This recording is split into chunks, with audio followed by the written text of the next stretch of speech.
I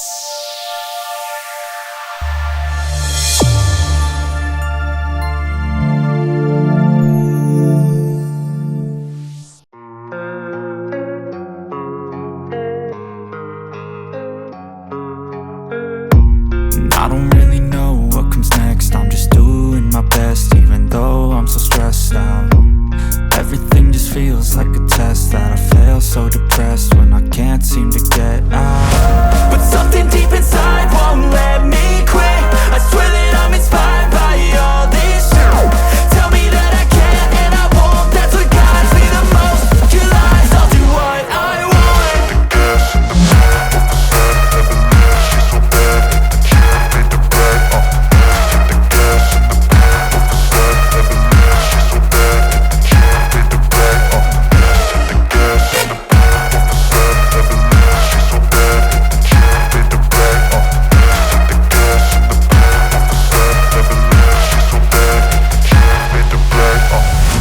I'm inspired by thirst, I'm inspired by worth. I desire your worst, so you can just hide while I work. I ain't tired, you first. I'll write a second, third verse about the lies you go disperse. You never did shit, I know it hurts. But something deep inside won't let